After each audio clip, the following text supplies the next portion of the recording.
tebannakyewa mu buli pulogulaamu tebaleeta kwerusinga za gavumenti.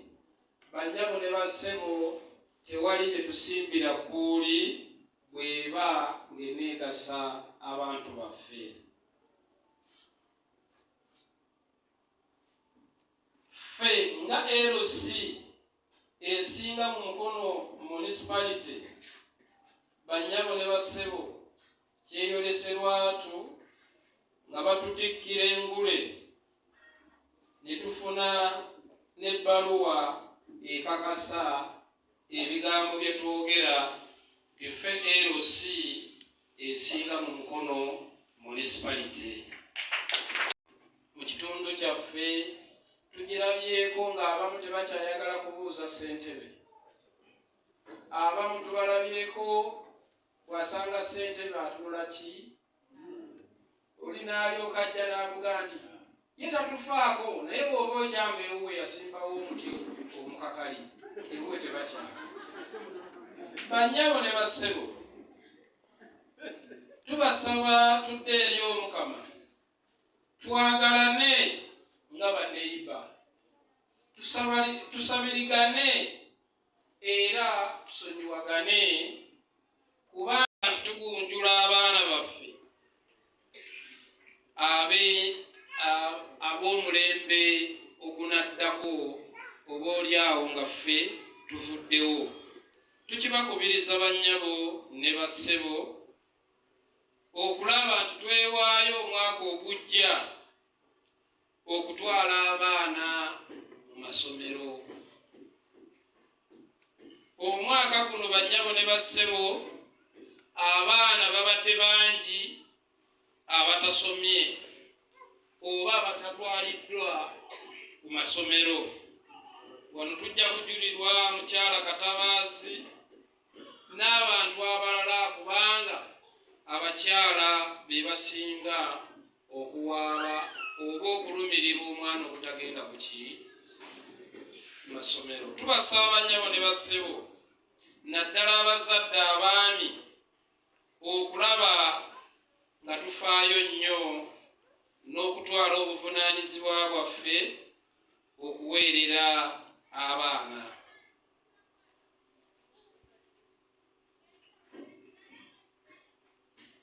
Abazadde bannyabo ne bassebo, abaana bali mu luwummula, bayinza okuba babaleetedde abaana abazze mu luwummula. Tutwale obuvunaanyizibwa bannyabo ne bassebo okukuuma abaana baffe, okubaliisa obulungi, okusula obulungi. Bannyabo ne bassebo azituwadde. Tubasaba bannyabo ne bassebo obutatammirukuka, obuteeswaza n'okuswaza ekyalo kyaffe eky'Elweza. Bannyabo ne bassebo mu nnaku enkulu ze tugendamu. Emisomo bannyabo ne bassebo, Mwami Kigongo n'ow'abakyala tugezezzaako okulaba nti emisomo gy'abakyala egyegattirwamu n'abavubuka gijja era netubasomesa. Bannyabo ne bassebo, abo benjogeddeko mubakubire mu ngalo. Ekyo bakikoze. Njagala okwebaza mu ngeri ey'enjawulo kubira ow'abakyala mu ngalo, akoze omulimu munene kumpi buli ku makya. Tufubye okulaba nti tugezaako okulaba nti tukuuma ekitundu kyaffe.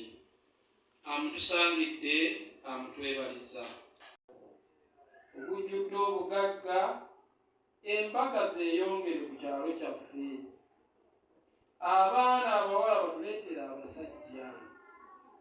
Ekyo tukisaba Omukama kyeyongere ku kyalo kyaffe, kubanga byebimu gy'emikolo egimu egituyamba okugatta abantu baffe. Ffe bye tubatuma okugenda okukola ki? okuteesaako oba okututeeseza nga tumaze okufuna ebirowoozo ne bakansala oba oli awo bajja kuba nga mu bibuuzo omwo mwe baanukulira. Tusaba mukkirize enteekateeka eyo. Bwe twogera ku security banyama ne bassebo, toyinza bwetwogera ku kkubo, kubanga amakubo lwegaffe ennyo. Kitegeeza nti ne bw'oba odduka kugoba mubbi tolina wookola ki w'oyita. Naye banyama ne bassebo, amakubo mu kitundu kino gonna mafu. N'olw'ensonga eyo kitukaluubiriza okutuuka awagudde obuzibu mu bwangu. Wano wetwagalira okwebaliza kulya bazannya. N'omwami eyazimba bulooja onge wa Maama Aga ow'omutima omulungi yagula ebigoma ng'alaba ekkubo lino eriva ewa Mugalo terikola ki.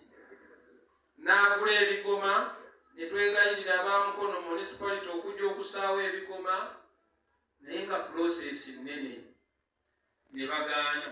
Naye kulya nga tuli wamu naye yasalawo n'agamba bakaba tukwate naye katukole. Twagala okwebaza omutima ogwo omulungi. N'aleeta abavubuka ba People Power ne basima ne tusobola okusaawo ebigoma. Ne tugamba gavumenti bw'erijjira okutereeza ebigoma naye ng'abantu baffe bakola ki? Ogwo gwe mutima gwe twagala bannyabo ne bassebo. Security bwe tugyogerako tetuyinza kutoogera ku bannamawulire, kubanga buli bwe tutalaga abakozi ba bikolobero byeyongera. Y'ensonga lwaki nasalawo ekimu ku kyo kwe kulaba nti ekyalo ky'e Lweza tekiva mu mawulire, teziva ku TV okulaba nti tukendeeza obumenyi bw'amateeka ng'omuntu alowooza nti bw'annaakola ekikolobero bajja kumulaga ku ki. Ekyo tukikoze bannyabo ne bassebo. Teri wiiki eyitawo nga teri mawulire googera ku Lweza oba nga tebalaze kyalo kyaki. Edda bwe wayogeranga Lweza baategeeranga w'Entebbe. Naye wiiki ewedde Nabbanja yayise abamu ab'Emukono bagende bamunnyonnyole ku kyalo kye bayita e Lweza, kubanga awulira tekiva mu ki. Ekyo bannyabo ne bassebo mwandikyongedde engalo si kintu kikola. Twagala okwebaza leediyo, TV zonna ezikoze omulimu omunene okulaba nti ekyalo kyaffe bakijja ku mutendera we kiri ne bakituusa ku mutendera omulala. Twagala okwebaza ennyo Solo TV ne tukkaanya ebyalo ebirala byonna teriyo gye bawa siringi 10. Tubadde ne Vice omusajja n'ajjanga mukambwe n'atugamba chairman oli ku ki?